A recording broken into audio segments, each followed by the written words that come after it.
মানুষের জীবনে অভাব আসবে, এটা একটা স্বাভাবিক বিষয়। অভাব আসবে, দুঃখ আসবে, কষ্ট আসবে, আবার দুঃখ কষ্ট চলেও যাবে। কিন্তু আপনি যতই অভাবে থাকেন, যতই কষ্টে থাকেন, কখনো আপন মানুষের কাছে বা নিজের মানুষের কাছে হাত পাইতেন না।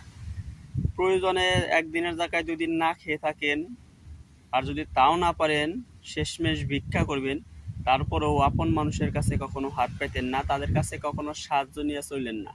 তাদের কাছে কয়েকদিন 2 দিন সাহায্য নিয়ে চলবেন, সারা জীবন আপনাকে খোঁটা শুনতে হবে। সারা জীবন আপনার এই কথার আঘাত বয়ে নিয়ে বেড়াইতে হবে। তার চাইতে বরং আপনি ভিক্ষা করেন, ভিক্ষা না করতে পারলে সুসাইড করে মইরা যান গা, সমস্যা নেই। কিন্তু কখনো কারো কাছে আপনি হাত পাইতেন না, নিজের মানুষের কাছে হাত পাইতেন না। পরের মানুষের কাছে হাত পাতেন, সমস্যা নেই। নিজের মানুষের কাছে হাত পাতা, এটা যে কতটা লজ্জার আর কতটা বিপদের আপনারা তখনই বুঝতে পারবেন, যখন নিজের মানুষের কাছ থেকে হেল্প নিয়ে করবেন, সাহায্য নিয়ে চলবেন, তখন এই জিনিসটা বুঝতে পারবেন।